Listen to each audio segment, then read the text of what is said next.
ಪಾಲಿಕೆ ಖಜಾನೆಗೆ ಬೀಗ ಜಡಿದ ಪಾಲಿಕೆ ನೌಕರರು. ಕೈಯಲ್ಲಿದ್ದ ಕೆಲಸ ಬಿಟ್ಟು ದಿಢೀರ್ ಪ್ರತಿಭಟನೆಗೆ ಕಾರಣವೇನು? ಪಾಲಿಕೆ ಆಯುಕ್ತರ ವಿರುದ್ಧ ಕಿಡಿ.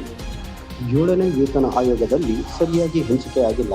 ಹೊಸದಾಗಿ ಕೆಲಸಕ್ಕೆ ಸೇರಿದ್ದ ನೌಕರರಿಗೆ ಕಳೆದ 6 ತಿಂಗಳಿಂದ ವೇತನ ಆಗಿಲ್ಲ. ಹೀಗೆ ಹಲವಾರು ಬೇಡಿಕೆ ಈಡೇರಿಕೆಗೆ ಒತ್ತಾಯಿಸಿ ಪಾಲಿಕೆ ನೌಕರರು ಪಾಲಿಕೆ ಖಜಾನೆ ಕಚೇರಿ ಮುಂದೆ ಪ್ರತಿಭಟನೆ ನಡೆಸಿದರು.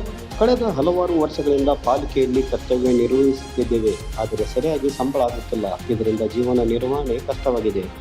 ಎಷ್ಟೇ ಪ್ರಾಮಾಣಿಕವಾಗಿ ಕೆಲಸ ಮಾಡಿದರೂ ಸಹಿತ ಅರ್ಹತೆಗಳಿದ್ದರೂ ಮುಂಬಡ್ತಿ ನೀಡುತ್ತಿಲ್ಲ. ಪ್ರತಿಯೊಂದು ವಿಷಯದಲ್ಲಿ ಅನ್ಯಾಯ ಅನುಭವಿಸುತ್ತಾ ಬಂದಿದ್ದೇವೆ. ಶೀಘ್ರವೇ ನಮ್ಮ ಬೇಡಿಕೆ ಈಡೇರಿಸಬೇಕೆಂದು ಆಗ್ರಹಿಸಿ ಪಾಲಿಕೆಯ ಮುಖ್ಯ ಖಜಾನೆ ಕಚೇರಿ ಮುಂದೆ ಪ್ರತಿಭಟನೆ ನಡೆಸಿದರು. ಪೌರ ಕಾರ್ಮಿಕ ಸೌಲಭ್ಯಗಳನ್ನು ನೀಡದ ಕಮಿಷನರಿಗೆ,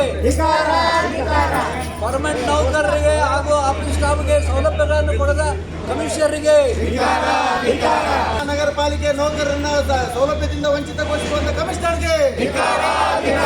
ಇನ್ನು ಈ ವೇಳೆ ಪಾಲಿಕೆ ಆಯುಕ್ತರು ಹಾಗೂ ಮುಖ್ಯ ಲೆಕ್ಕಾಧಿಕಾರಿ ವಿರುದ್ಧ ಧಿಕ್ಕಾರ ಕೂಗಿ ಆಕ್ರೋಶ ಹೊರಹಾಕಿದರು.